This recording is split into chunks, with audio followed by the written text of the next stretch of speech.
안녕하세요. 반갑습니다. 오늘은 면역 얘기를 말씀드리도록 하겠습니다. 면역이 떨어지게 되면 감기에 걸려도 잘 안 낫고 오랫동안 고생하는 경우가 많습니다. 또 헤르메스 바이러스가 걸려서 늘 구순포진이 걸리고요. 또 아시클로버 연고를 발라도 잘 안 낫고 자주 발생하는 사람이 있고요. 구내염이 걸려서 오랫동안 구내염이 낫지 않아서 음식을 잘 못 먹는 사람, 이런 사람이 바로 면역이 떨어져서 그럴 수가 있습니다. 또 대상포진에 자주 걸리거나 극심한 피로도 역시 면역이 떨어진 그런 상태라고 볼 수 있고요. 또한 근육이 자꾸 빠져서 회복되지 않는 것도 역시 면역이 떨어진 그런 결과라고 합니다. 염증성 사이토카인이 근육을 치기 때문에 그렇다고 합니다. 이런 그 면역이 떨어진 것이 더 심한 것이 자가 면역 질환이죠. 베체트병이라는 것은 구강궤양이 오랫동안 낫지 않는 그런 면역 질환을 말하고요.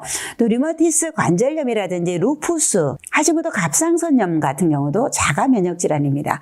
이런 자가 면역 질환이 극심한 그런 상태가 바로 암이라고 할 수가 있습니다. 이렇게 면역이 떨어진 이유가 무엇이며 어떻게 면역력을 올려줄 수 있을까, 이런 생각을 한번 해보겠습니다. 그러면은 면역 반응이 어떻게 일어나는 것을 먼저 설명드리면요. 비만세포, 호중구, 대식세포, 이런 세포들을 바로 선천 면역세포라고 말을 합니다. 선천 면역세포는 그 세포들이 가지고 있는 그 고유의 패턴, 펜프라든지 댐프를 인식해서 면역 반응을 일으키게 되는데요. 이 선천 면역이 약해지게 되면은 불가피하게 후천 면역 세포를 불러와서 면역 반응을 일으키게 되는데요. T세포나 B세포입니다. T세포는 세포를 불러오고 B세포는 항체를 만들게 되는데요. T세포 중에서 TH1은 세균을 이렇게 잡아먹는 세포 살상, 그러한 세포이고요. TH2는 환경 독소에 대한 그런 면역을 가지고 있습니다. 그래서 선천 면역세포가 강하다면 후천 면역세포를 불러올 필요가 없는데요. 선천 면역세포가 약하고 후천 면역세포가 나와서 TH1이 나와서 외부의 세균을 잡아먹고, 그 다음에 이물질에 대해서 TH2가 이렇게 처리하면 되는데, 외부의 이물질이 너무 많거나 면역력이 약해져서 너무나도 TH1 세포가 과활성화된다든지 TH2가 너무 과활성화가 되면은 결국 아토피성 피부염이라든지 알러지성 비염 같은 그런 알러지 질환이 생기게 되고요. 이것이 더 이제 심해져서 TH1도 너무 높아지고 TH2도 너무 올라가게 되면은 후천 면역 세포가 너무 과활성화하기 때문에 내 몸을 오히려 공격하게 됩니다. 그래서 자가 면역 질환이 생기게 돼요. 이런 자가 면역 질환의 끝판왕이 바로 암이라고 볼 수가 있습니다. 그래서 우리 면역력이 높아져서 먼저는 선천 면역세포가 올라가야 되고, 이것이 약하다면 후천 면역세포가 그렇게 과활성화되지 않기 때문에 어떻게 하면 면역세포를 올려주느냐, 그것이 가장 관건이 되겠죠. 그럼 그 해법을 말씀드리도록 하겠습니다. 면역세포가 이물질에 대해서 대항을 할 때 어떻게 파악하냐면은 그것을 통째로 이렇게 파악하는 것보다 특이적인 어떤 패턴을 파악합니다. 그래서 세균에 있는 패턴을 펜프라 그러고요. 세포의 이물질 찌꺼기에 대한 패턴을 댐프라고 말을 하고 있습니다.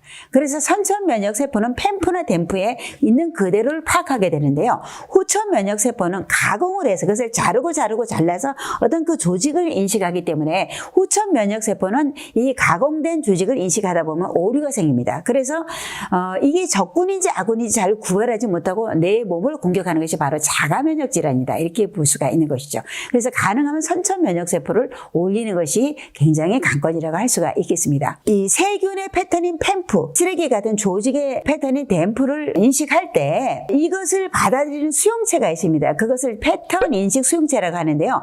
패턴 인식 수용체 중에서 가장 대표적인 것이 TLR4와 덱틴1이라고 하는 것이 있습니다. TLR4에서는 세균에 대한 펜프를 인식하는 것이고요. 덱틴1에서는 곰팡이균을 인식하는 그런 수용체라고 볼 수가 있습니다. 그런데 우리가 흔히 쓰고 있는 베타글루칸과 아라비녹실렌을 들 수가 있습니다. 그러면 베타글루칸과 아라비녹실렌 중에서 어떤 것이 더 좋은 물질이냐, 이것을 한번 설명할 테니까 잘 들어보시기 바랍니다. 우리 면역세포가 외부에 들어온 이물질을 파악할 때 내 몸속에 있는 어떤 익숙한 물질보다는 내 몸속에 없는 독특한 패턴을 가지고 있으면 보다 더 잘 파악을 할 것입니다. 그래서 우리가 먹는 밥은 포도당으로 되어서 그 포도당 형태가 육탄당입니다. 그래서 육탄당 형태가 들어오게 되면 그렇게 색다르게 느끼지 않기 때문에 면역세포가 크게 활성화되지 않는데요. 베타글루칸은 여러분이 면역 다당체로서 많이 알려져 있지만 아쉽게도 육탄당 형태를 가지고 있습니다. 그런데 아라비녹실레는 바로 5탄당 형태를 가지고 있기 때문에 보다 더 활성화시켜 줄 수 있고요.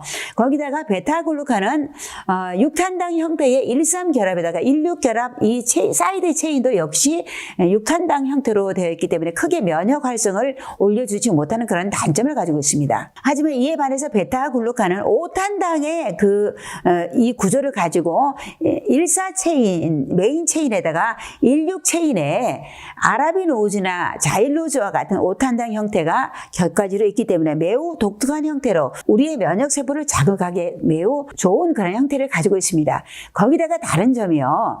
효모를 발효시킨 베타글루칸 같은 경우에는 곰팡이균이 이렇게 반응하는 수용체인 덱티논에 결합해서 작용하는 그런 면역 자당체입니다.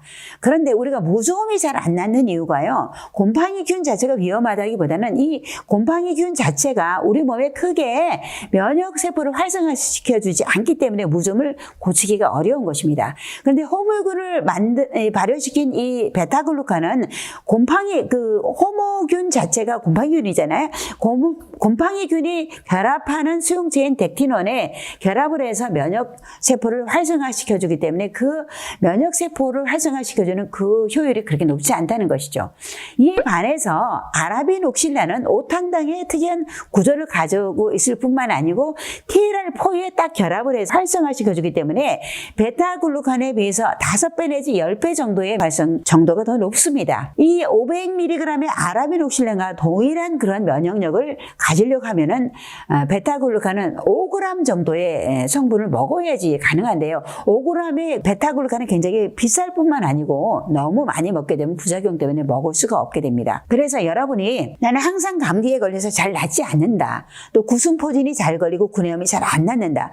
또 더 심하게 자가면역 질환을 가지고 있거나 암을 걱정하거나 항암을 하시는 분들이라면 베타글루칸보다는 고순도의 아라비녹실란 제제를 먹는 것이 좋습니다. 아라비녹실란은 흥미의 껍질을 표고 균사 배양액에 발효시켜서 생물 전환 공정을 거쳐서 만든 5세대 면역 다당체입니다. 이 아라비녹실란은 외국에서도 항암을 위해서 굉장히 많이 쓰이는 그런 재료이고 연구 논문도 굉장히 많습니다. 여러 가지 질병으로부터 내 몸을 지키는 그러한 여러분 되시기 바랍니다. 대단히 감사합니다.